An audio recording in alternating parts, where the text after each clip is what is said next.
Good morning students. कैदी और कोकिला पाठ का यह तीसरा भाग है। पहले और दूसरे भाग में हम लोगों ने पढ़ा था कि माखनलाल चतुर्वेदी कोयल से अपने दिल की बातें बताते हैं, अपनी समस्या को बताते हैं कि जेल में उन्हें कौन कौन सी यातनाएं सहनी पड़ रही है। तो अब हम लोग इस वीडियो में अपने तीसरे भाग को पढ़ेंगे। आगे की जो पंक्तियां हैं उसे अर्थ सहित समझेंगे। तो आइए शुरू करते हैं। लाइनिंग कुछ इस तरह से है। काली तू रजनी भी काली, शासन की करनी भी काली, काली लहर कल्पना काली, मेरी काल कोठरी काली, टोपी काली कमली काली, मेरी लोह श्रृंखला काली, पहरे की हुंकृति है व्याली, पहरे की हुंकृति की व्याली, तिस में है गाली ए आली। तो आइए इसके अर्थ को समझते हैं। यहाँ पर कवि ने जो भी वातावरण उसके आसपास है, अपने सारे वातावरण को उन्होंने काले रंग से दर्शाया है। वो जहाँ रह रहे हैं, जिन चीज़ों का इस्तेमाल कर रहे हैं, जैसा उनके साथ बिहेव किया जा रहा है, बर्ताव किया जा रहा है, उन सभी को वो काले रंग से संबोधित करते हैं। क्योंकि हमारे समाज में दुख और अशांति का प्रतीक काले रंग को माना जाता है। इसी वजह से वह कहते हैं काली तू रजनी भी काली। कोयल को कहते हैं कि हे कोयल, ये रजनी अर्थात रात, ये रात जो है वो उसका रंग काला है और इस रात के काले रंग की तरह तू भी काली है। मतलब तेरा रंग भी, कोयल को कहते हैं कि तेरा रंग भी काला है। शासन की करनी भी काली। कवि आगे कहते हैं कि यह शासन, मतलब ब्रिटिश शासन को कह रहे हैं कि ब्रिटिश शासन जो हमारे ऊपर जो शासन कर रहे हैं, जो बर्ताव कर रहे हैं, वह भी काला है। मीन्स वह भी अमानवीय है। ठीक है। फिर क्या कहते हैं, काली लहर कल्पना काली। कवि कहते हैं कि इस जेल में रहकर हमारे अंदर जो कल्पनाएं उठ रही हैं, जो सोच उठ रहे हैं, वह भी भयानक है। क्योंकि कवि को ऐसा लग रहा है कि जेल में रहकर कहीं ना कहीं उनके अंदर विद्रोह जग रहा है, और विद्रोह होगा, युद्ध होगा तो समस्याएं उत्पन्न होगी। बहुतों का जो भारतीय हैं उनके भी जान जाएंगे, ब्रिटिश लोगों के भी जान जाएंगे। क्योंकि हम लोग जानते हैं कि युद्ध का परिणाम कभी भी अच्छा नहीं होता है। तो इसी वजह से कवि जो है कहते हैं कि जेल में रहकर, इस वातावरण में रहकर हमारे अंदर जो भावनाएं उठ रही हैं वह भी काली है, वह भी खतरनाक है, भयंकर है। फिर कहते हैं मेरी काल कोठरी काली, और मैं जहाँ पे रह रहा हूँ अभी वह भी काली है, अर्थात वह भी रोशनी विहीन है। क्योंकि आप लोगों को मैंने पहले ही बताया था कि भारतीय सैनिकों को उस स्थान पे रखा जाता था जहाँ की दीवारें ऊंची थी और वहाँ घनघोर अंधेरा था। मतलब अंधेरे कमरे में उन्हें रखा जाता था। ओके। तो इसी कारण वह कहते हैं कि मेरी काल कोठरी भी काली है। फिर कहते हैं टोपी काली कमली काली। कवि कहते हैं कोयल से कि हे कोयल, जो टोपी हमें दी जाती है पहनने के लिए, उस टोपी का रंग भी काला है, और जो कंबल हम ओढ़ते हैं वह कंबल का रंग भी काला है। मेरी लौह श्रृंखला काली, और मेरे लौह श्रृंखला मतलब लोहे का जो क्या बोल सकते हैं, जैसे जेल होता है ना, तो लोहे की जंजीर, श्रृंखला मतलब लोहे की जो जंजीरें हैं वह भी काली हैं। ठीक है। जो जंजीरें उन्हें पहनाई गई है वह भी कैसी है, काली है। पहरे की हुंकृति की व्याली। हुंकृति का अर्थ क्या होता है, हुंकार मारना मतलब चीखना, चिल्लाना। और व्याली, व्याली का मतलब होता है नागिन। तो कवि कहते हैं कोयल से कि जो पहरेदार है, जो हमारे ऊपर नज़र रखते हैं, जो पहरेदार है, वह जब चीखते हैं, जब हुंकारते हैं, चिल्लाते हैं हमारे ऊपर, तो उनकी आवाज़ भी हमें नागिन की तरह लगती है। ऐसा लगता है मानो कोई नागिन जो है वो ढसने के लिए आ रही हो, ऐसा भयंकर उनका आवाज़ लगता है। फिर कहते हैं तिस पर है गाली ए आली। तिस पर, तिस पर मतलब उस पर, तिस पर मतलब उस पर। यहाँ पर उस पर किसको कहा गया है? कैदियों को। कभी कहते हैं कि उस पर जो गाली हमें देते हैं, जो उनकी तो आवाज़, एक तो उनकी आवाज़ बहुत खतरनाक है, नागिन की तरह है, ठीक है, और उस पर जो वो गाली देते हैं वह भी किसके समान है? बहुत खतरनाक है। वो उनके मुंह से जो गालियाँ निकलती है वह भी बहुत भयावह है, वो भी बहुत खतरनाक है। तो इस तरह से कभी हमें यहाँ पर बता रहे हैं कि वहाँ का जो वातावरण है, जेल का जो वातावरण है, उनमें जो भी घटनाएं उनके साथ घट रही हैं वह सभी उन्हें काले रंग अर्थात दुख और अशांति का प्रतीक मालूम हो रही हैं। इसलिए वो कहते हैं कि रात भी काली है, तुम्हारा रंग भी काला है। ब्रिटिश शासक जो अत्याचार, जो व्यवहार कर रहे हैं वह भी काली है, मतलब वह भी अमानवीय है। हमारे अंदर जो कल्पनाएं, जो भावनाएं उठ रही हैं वह भी भयानक है, क्योंकि वह जानते हैं कि युद्ध का परिणाम बुरा होता है। तो वो कहते हैं कि हमारे अंदर जो भी भावनाओं की जो लहर उठ रही हैं वह भी भयानक है, वह भी काली है। मेरी काल कोठरी काली, मैं जहाँ रहता हूँ वह भी काला है, अर्थात रोशनी विहीन है, ठीक है। टोपी काली, कमली काली, जो टोपी मैं पहन रखा हूँ, जो कम्बल मैं ओढ़ता हूँ वह भी काली है। मेरी लौह श्रृंखला काली, हमें जो जिन जंजीरों से बांधा गया है वह भी काला है।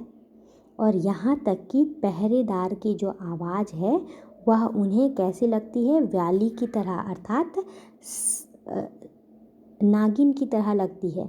ढसने वाले सब बहुत ढसने वाले नागिन की तरह लगती है, ठीक है। जो खतरनाक नागिन होती है, जिसका विष बहुत खतरनाक होता है, तो वो कहते हैं कि विषधर नागिन की तरह जो है उनकी आवाज़ें हमें लगती है, उनकी गालियाँ हमें बहुत भयानक लगती है। ए आली, ए आली मतलब हे कोयल, ठीक है। यहाँ पर आली किसे कहा गया है? सखी को। आली का अर्थ होता है सखी, और यहाँ पर सखी कौन है? कोयल। कैदी की सखी कौन है? कोयल है। ओके, तो आई होप आप लोग को यह पंक्ति समझ में आई होगी। अब हम लोग अपनी दूसरे पंक्ति पे चलते हैं, जानते हैं कि दूसरे पंक्ति में हमें कवि क्या बताना चाह रहे हैं।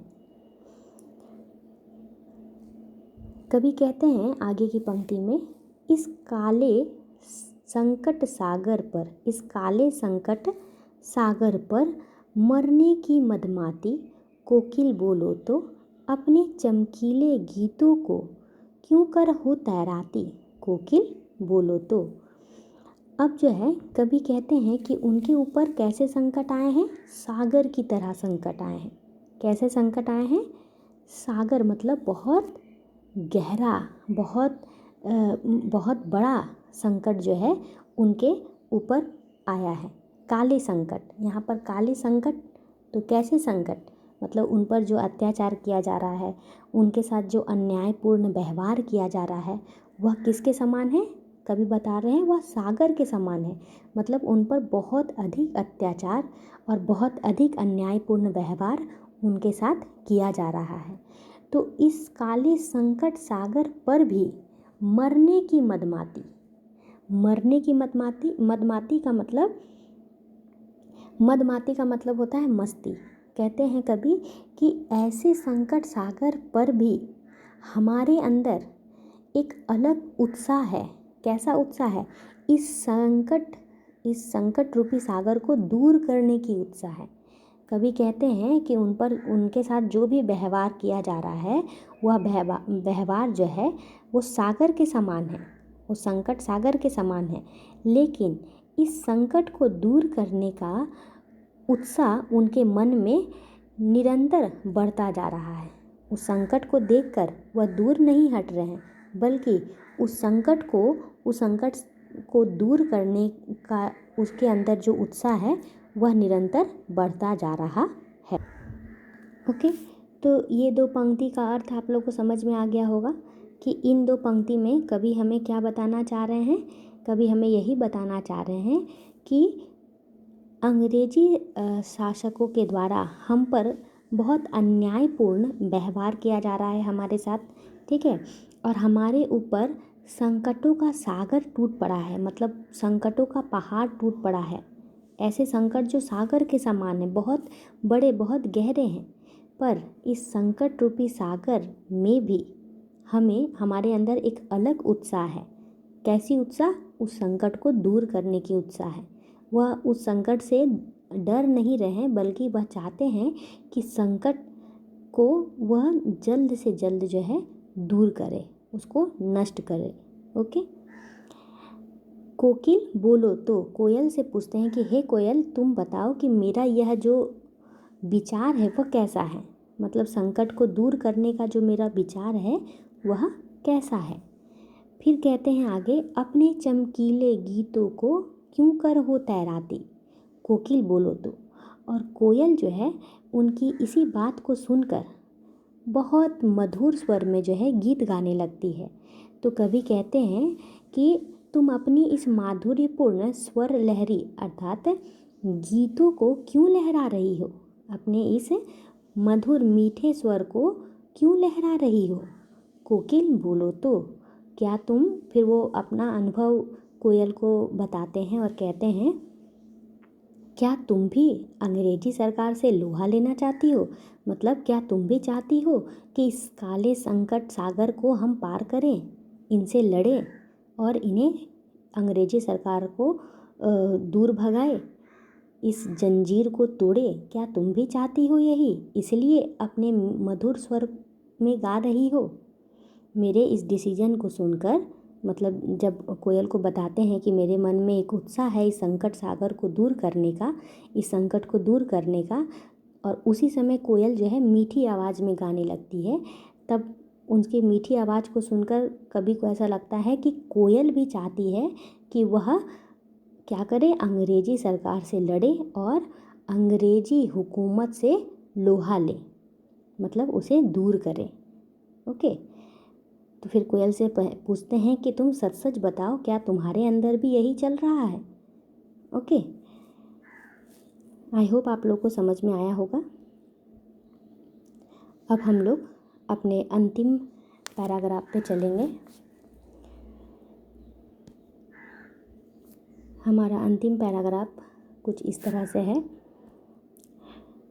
तुझे मिली हरियाली डाली, मुझे मिली कोठरी काली, तेरा नभ भर में संचार, मेरा 10 फुट का संसार, तेरे गीत कहावे वाह, रोना भी है मुझे गुनाह, देख विषमता तेरी मेरी, बजा रही तिस पर रणभेरी। ओके, तो इस पंक्ति में कवि अपनी तुलना कोयल से करते हैं, और अपनी तुलना कोयल से करते हुए क्या कहते हैं, कहते हैं तुझे मिली हरियाली डाली, मुझे मिली कोठरी काली। कवि कहते हैं कि हे कोयल, देख तेरे और मेरे में, मतलब कोयल और कैदी में कितना अंतर है, उसे स्पष्ट करते हुए कवि कहते हैं कोयल से, हे कोयल, तुम तो प्रकृति में स्वच्छंद रूप से हरी भरी डाली पर बैठी रहती हो, तुम्हें किसी तरह का कोई रोक टोक नहीं है। तुझे मिली हरियाली डाली, मतलब तुम जहाँ रहती हो वो चारों ओर हरियाली, वहाँ चारों ओर हरियाली है, पेड़ पौधे हैं, और हर हरियाली डाली में तुम बैठ सकती हो।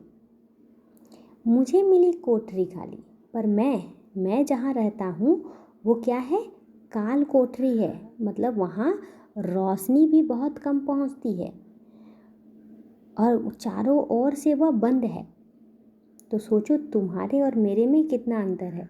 जहाँ तुम स्वच्छंद, आज़ाद, स्वतंत्र होकर कहीं भी घूम फिर सकती हो, चारों ओर का वातावरण हरियाला है, मतलब पेड़ पौधे चारों ओर है, चारों ओर हरियाली है, तुम किसी भी डाली में स्वच्छंद रूप से आराम से बैठ सकती हो। और वहीं मैं इस काल कोठरी में कैद हूँ, जहाँ हवा और पानी, रोशनी कुछ भी नहीं आता। फिर क्या कहते हैं, तेरा नभ भर में संचार, मेरा 10 फुट का संसार। फिर कहते हैं कवि कि तुम तो इस पूरे नभ भर में, मतलब इस पूरे ये पूरा आकाश का जो क्षेत्र है वो तुम्हारा है। तुम इस पूरे आकाश में कहीं भी कभी भी जा सकती हो, पर मेरा 10 फुट का संसार, पर मैं जहाँ पर हूँ वो सिर्फ 10 फुट का है। इतनी कम जगह में मैं रह रहा हूँ। फिर कहते हैं क्या, तेरे गीत कहावे वाह, रोना भी है मुझे गुनाह। कवि कहते हैं यदि तुम गीत गाती हो तो सभी लोग तुम्हारे गीत की प्रशंसा करते हैं और तारीफ़ करते हैं, वाह वाह करते हैं। पर यदि मैं अपने दुख में थोड़ा रो भी लूँ तो वह भी मेरे लिए गुनाह है। क्यों कहते हैं कवि ऐसा? क्योंकि आप ये जानते हैं कि एक सैनिक के लिए रोना मना है, सब कुछ करना उसके लिए लाजमी है, पर वो कभी रो नहीं सकते। जैसा आप लोग जानते हैं कि जब वो लोग ड्यूटी पे रहते हैं तब उन्हें उनसे बहुत ऐसे सारे काम करवाए जाते हैं जो उन्हें करने की इच्छा नहीं होती, फिर भी उन्हें करना पड़ता है और वह उसके लिए कुछ भी नहीं बोल सकते हैं, क्योंकि कुछ उसके खिलाफ कुछ बोलना या मना करना उनके लिए गुनाह होता है। किसी युद्ध में यदि वह नहीं भी चाहे फिर भी उन्हें जाना पड़ता है, अपनी जान को जोखिम में डालकर उन्हें जाना पड़ता है। उस समय उन्हें अपने जान की कोई परवाह नहीं होती है। यदि किसी सैनिक की पत्नी बहुत जल्द भी विधवा हो जाए फिर भी उन्हें वह दुख सहना पड़ता है और वह रो भी नहीं सकती, क्योंकि वह एक सैनिक की पत्नी होती है। मतलब एक यहाँ पर कवि यह दिखाना चाहते हैं कि एक सैनिक जो सब कुछ सहता है और इतना तक सहता है कि वह अपने दुख को वह रो करके भी बयां नहीं कर सकता, क्योंकि रोना भी उसके लिए गुनाह होगा। क्यों गुनाह होगा? क्योंकि यदि वो रोएगा तो कहीं ना कहीं लोग कहेंगे कि अरे ये तो रो रहा है, मतलब इसे मन नहीं है, ये अपने देश के लिए कुछ नहीं करना चाहता है, इसलिए वो जाना नहीं चाह रहा है या अपने दुख को व्यक्त कर रहा है। तो इसी वजह से कवि हमें बता रहे हैं, इस लाइन से हमें ये बहुत गहरी सीख जो है कवि देना चाहते हैं कि जो सैनिक होते हैं उनके लिए रोना तक, हंसना तो मना है, वो बात की बात है, उनके लिए रोना भी बहुत मना है, एक गुनाह समझा जाता है, क्योंकि वह उनके मन में बस यही चलता है कि वो उनके साथ जो भी अत्याचार हो रहा है वह इस अपने देश के लिए, अपने देश को आज़ादी दिलाने के लिए वो कर रहे हैं, इसलिए वह रो भी नहीं सकते हैं। ओके, तो इसीलिए वो कोयल से कहते हैं कि हे कोयल, तुम जब गाती हो तो तुम्हारे गीत को सुनकर सब वाह वाह करते हैं, सब तारीफ़ करते हैं, सब प्रशंसा करते हैं, पर यदि मैं थोड़ा रो भी लूँ तो रोना भी मेरे लिए गुनाह समझा जाता है। फिर कहते हैं आगे क्या है, देख विषमता तेरी मेरी। विषमता मतलब असमानता। विषमता का अर्थ क्या होता है? असमानता, मतलब जो एक दूसरे की तुलना ना कर पाए, ना हो। तो कहते हैं कि देख विषमता तेरी मेरी, तुझ में और मुझ में कितना अंतर है, कितनी असमानता है, कि तुम कैसी असमानता है कि वह जो है हरियाली डाली में रहती हैं, खुले आसमान में रहती हैं, ठीक है, उनके गीतों को सब पसंद करते हैं, पर कैदी, एक जो सैनिक है, जो कैदी हैं, वो छोटी सी काल कोठरी में रहते हैं जहाँ पर रोशनी भी नहीं आती, जो बहुत छोटा स्थान है, मात्र 10 फुट का है, और उनके लिए रोना भी एक गुनाह है। तो वही वो समझाते हैं कोयल को कि हे कोयल, तेरे और मेरे में बहुत अंतर है। फिर क्या कहते हैं, बजा रही तीस पर रणभेरी। फिर कहते हैं कवि कि तुम इतना छूट मिला है तुमको, इतना सब कुछ तुमको मिला है, पर फिर भी तुम आज़ाद हो, और तुम आज़ाद हो करके रणभेरी, बजा रही तीस पर रणभेरी। रणभेरी का अर्थ होता है युद्ध का नाद। बोल रहे हैं तुम इतना सब कुछ कर रही हो, तुम आज़ाद हो, फिर भी तुम अंग्रेजी शासन के विरुद्ध युद्ध की नाद बजा रही हो। आगे देखते हैं, ये हमारा अंतिम पंक्ति है। पंक्ति कुछ इस तरह से है, इस हुंकृति पर अपनी कृति से और कहो क्या कर दूं, कोकिल बोलो तो मोहन के व्रत पर प्राणों का आशव किसमें भर दूं, कोकिल बोलो तो। अब जो है वो कोयल से अपने मन की बात करते हुए कहते हैं कि हे कोयल, अब तुम ही मुझे बताओ कि तुम्हारे इस हुंकृति मतलब तुम्हारे इस हुंकार में, तुम्हारे इस गीत को सुनकर अपनी कृति से और कहो क्या कर दूं। कवि कहते हैं कि तुम ही बताओ कि तुम्हारे इस हुंकार, इस आवाज़ पर मैं क्या कर सकता हूँ। इस काल कोठरी में रहकर मैं अपनी रचनाओं, अपनी कृति मतलब अपनी कृति मतलब अपनी रचनाओं, ठीक है, कृति का मतलब होता है अपनी रचना, मीन्स अपनी कविता या अपनी पत्र, ठीक है। तो अपनी कविताओं के द्वारा ऐसा और क्या विशेष लिखूं, क्या कर दूं, मतलब ऐसा क्या लिखूं जिससे लोगों में उत्साह जगे, अपने देश को आज़ादी दिलाने में उनमें उत्साह जगे। ऐसी कविता में कौन सा विषय लिखूं, कोयल से वो पूछते हैं। फिर कहते हैं, मोहन के व्रत पर प्राणों का आशव किसमें भर दूं। मोहन, यहाँ पर मोहन किसे कहा गया है, महात्मा गांधी को। आप लोग जानते हैं कि महात्मा गांधी का पूरा नाम क्या था, मोहनदास करमचंद गांधी। तो वहाँ पर जो है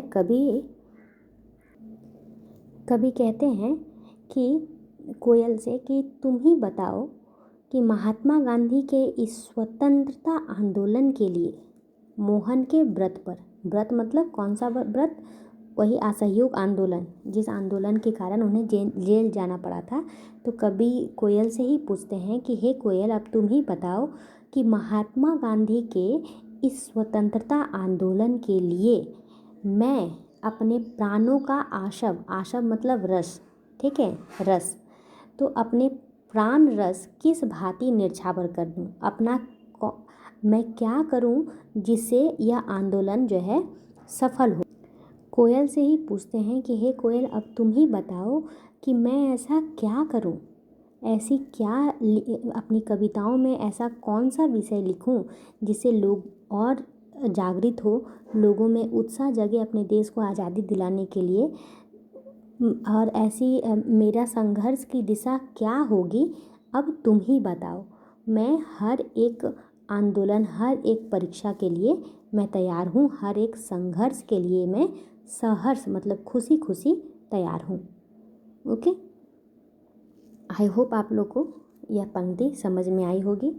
तो इतना आप लोग जान जाइए कि इस अंतिम पंक्ति में कवि जो है अपनी तुलना कोयल से करते हैं कि कोयल को हर कुछ मिलता है, वो आज़ाद है, कहीं भी आ जा सकती है, पूरा आकाश उसका क्षेत्र है, ठीक है। वो कुछ भी गाती है तो चाहे वह अंग्रेजी सरकार के विरुद्ध ही कुछ क्यों ना हो, फिर भी लोग उसकी प्रशंसा करते हैं। और एक मैं जो एक सैनिक हूँ और एक छोटी सी जगह में 10 फुट के जगह में मैं रहता हूँ, ऐसी जगह रहता हूँ जहाँ रोशनी भी नहीं आती है, ठीक है, और उनके लिए रोना भी गुनाह है। कभी इतना कुछ बताते हुए यह कोयल से कहते हैं कि तुम तो अंग्रेजी सरकार के विरुद्ध युद्ध का नाद बजा रही हो, युद्ध की डंका बजा रही हो, फिर भी तुम्हें कोई कुछ नहीं कह रहा है। फिर कहते हैं कि अब तुम ही बताओ कि तुम्हारे इस हुंकार से, तुम्हारे इस गीत से अपने अंदर मैं क्या सुधार लाऊं, अपनी कविता में ऐसा क्या विषय लिखूं जिससे लोगों में उत्साह जागृत हो। मोहनदास करमचंद गांधी मतलब महात्मा गांधी के इस स्वतंत्रता आंदोलन के लिए मैं अपने प्राण रस किस भांति न्यौछावर करूं। अपने प्राण रस किस में भर दूं, मतलब कैसे मैं अपने प्राण रस को न्यौछावर करूं, अपने प्राणों का बलिदान मैं कैसे दूं, क्या करूं, ये अब कोयल तुम ही मुझे बताओ। ओके, तो इसी के साथ मेरा यह इस कविता का तीसरा भाग कंप्लीट होता है और इसके साथ पूरी कविता की व्याख्या भी कंप्लीट होती है। आई होप आप लोग को समझ में आया होगा, और फिर भी किसी तरह का कोई भी डाउट बच जाता है तो आप लोग ऑनलाइन की क्लास में मुझसे पूछ सकते हो। ओके, थैंक यू बच्चों।